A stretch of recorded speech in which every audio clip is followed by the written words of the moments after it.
Mtazamaji, karibu sana katika channel ya Skills Learning Network Excellence Knowledge. Karibu sana. Kama kwanza unatembelea channel hii, ni kuombe uweze kusubscribe na tuweze kuzidi kuwa pamoja hapa.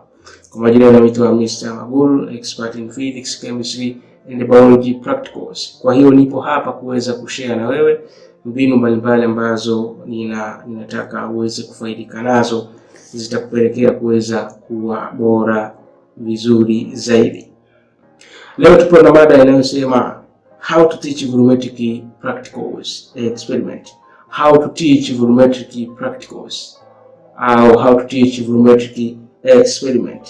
Kwa hiyo karibu sana tuzidi kuzungumzia mada hii. Nitakupa uzoefu ambao niko nao, ukiweza kuchukua, ukiweza kuapply, itakuwa ni jambo jema kabisa. Kwa hiyo karibu sana.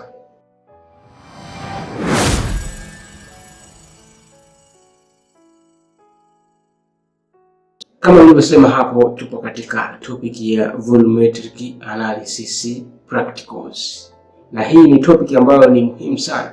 Swali lake lina maksi 25 katika mtihani wa kidato cha 4. Kwa hiyo ni muhimu sana kwa wanafunzi na waweze kufahamu, hatimaye waweze kujifunza kwa uzuri na waweze kupata maksi zote 25, wakijumlisha na theory waweze kupata vizuri katika somo lote la chemistry.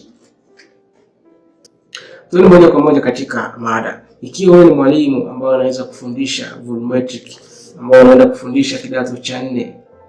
Leo tupo katika level ya kidato cha 4, lakini kuna mambo ambayo unaweza kuyatumia katika kidato cha 5, kidato cha 6 uweze kufanya vizuri pia. Kitu kikubwa ambacho nataka nishare na wewe hapa, njia nyepesi ambayo utaitumia kama ni mwalimu wa kidato cha 4 uweze kuwafundisha wanafunzi wako uweze kufanya vizuri. Ninatoa experience ambazo nimezitumia ili na wewe uweze kuzitumia pia. Kwa hiyo tunasema excellence knowledge. Kwa mbinu ya kwanza ambayo inabidi uitumie katika wanafunzi wako ni katika volumetric analysis practicals ni introduction.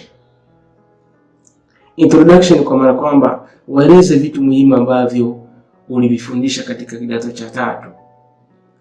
Volumetric analysis, kuna titration, kuna ending point, kuna equivalent point, kuna color change, kuna choice of indicator na mambo kama haya. Kuna apparatus of volumetric titration, of volumetric analysis titration, kuna acid and base.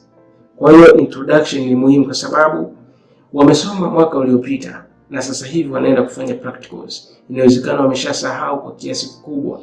Kwa hiyo una haja ya kuandaa kipindi kuweza kuwakumbusha.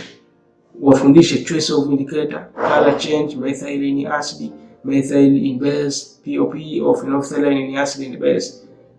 What is the ending point? Lakini pia waoneshe vitu ambavyo ni muhimu katika volumetric titration. Lakini pia katika introduction waonyeshe apparatus, setup of experiment inakaaje. Hiyo ukiweza kuwapitisha katika introduction hiyo, utaweza kuwa umefanya jambo zuri ambalo litakusaidia kuwa na mwendelezo mzuri katika experiment zinazokuja hapo baadaye.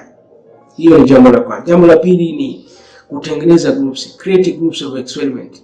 Sasa ukishafundisha introduction, unakuja katika experiment ya kwanza, usianze kuwapa kwa supply maswali. Just the experiment of volumetric analysis is almost the important is titration. Kwa hiyo ukishaweza kufanya titration, wakijua ending point, wakijua kuseparate zile solution which is acid which is base, utaweza kufanya. Sasa mbinu ya pili, tengeneza magrupu ya experiment. Hapa iko hivi. Create groups, unaweza ukawa na wanafunzi labda 30 au 20. Ukatengeneza magrupu 5. Huo ni mfano, unaweza ukawa na zaidi, utategemea na management yako na vifaa vyako. Tengeneza magrupu 5 katika series, katika maabara, katika ile series. Kwa maana kwamba na magrupu 5 yaendane na magrupu ya experiment. Create a setup, volumetric 1, setup 2, setup 3, setup up to 5. Tengeneza magrupu kulingana na idadi yao, lakini pia ili uweze kuwapitisha mmoja mmoja kufanya experiment. Ukishatengeneza groups, umeandaa solution zako, kitu ambacho kinafuatia kabla hujawaruhusu kuweza kuenda sasa kufanya experiment, kujua namna ya kutafuta ending point, make a demonstration. Hiyo ni number 3 au njia ya tatu, make a demonstration. Wanafunzi kuweza kuwaonesha color change inakuwaje katika base, katika neutral point au ending point. Watakuwa na mwongozo ambao watautumia, watakuwa na make correlation kwamba ending point iko hapa. Kwa mfano methyl orange inaishia katika orange, phenolphthalein inaishia katika colorless. Kwa hiyo make a demonstration to them and then uweze, ukisha make a demonstration, njia ya 4 sasa ni kuwaruhusu kuweza kufanya wenyewe. Kitu ambacho kitakusaidia katika magrupu haya ni kwamba kila mwanafunzi atafanya titration yeye kama yeye, ataweza kupipette, kufill burette, lakini pia na kufanya titration yote. Akikosea unaweza akarudia moja. Kwa hiyo anakuja mmoja mmoja anafanya. Hapo utaweza kumpa uzoefu wa hali ya juu, kwa sababu ukiweka katika groups kwamba wafanye jumla jamala, utakuwa umepoteza, kwa sababu kuna mwingine hawezi kufanya, atakuwa anaona haya atakosea. Lakini ukimleta peke yake, anajua, utamuelekeza kwamba pipette, fill burette, una titrate namna hii, ataweza kufanya. Lakini njia ya 4 ni kwamba how to record a table of results. Wakishajua namna ya kurecord ending point, color change, ending point, the volume, uonyeshe namna ya kurekodi volume, lakini pia how to record table of results. Hiyo ni njia ya 4. Kwa hiyo utaonyesha final readings, initial readings, volume used, pilot, theta 1, theta 2, theta 3. Hapo utakuwa umefika katika njia ya 4. Utaweza kuonesha na utaweza kujua namna ya kurekodi a table of results. Lakini njia ya 5 ambayo unaenda sasa kuitumia kwa mwendelezo ni calculation of the experiment. Baada ya kujua any point, how to record a table of results, you are going to use only calculations.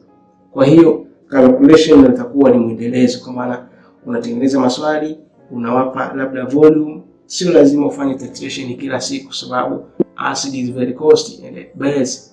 Unaweza kutumia njia nyepesi. Wakishafanya experiment, kujua ending point, hiyo titration umeachana nayo, utakuwa unafanya kwa muda, kwamba ukishaona kama wanasahau, unafanya titration tena, na hapo utakuwa umewapa kitu kikubwa ambacho kitakuwa kimewapa waweze kumaster ile ending point of the experiment na namna ya kufanya titration. Kinachobakia nimesema ni calculations ambazo zitakuwa katika maswali ya mara kwa mara. Nadhani tuishie hapa. Nashukuru sana. Kama una maswali, tafadhali niandike kupitia comment na uweze kunipa mrejesho kwa kile ambacho nimezungumza katika somo la leo. Asante sana, shukrani sana. Siku nyingine tutazungumzia namna ya kuinteract calculations au njia bora ya kusolve maswali ya volumetric experiment.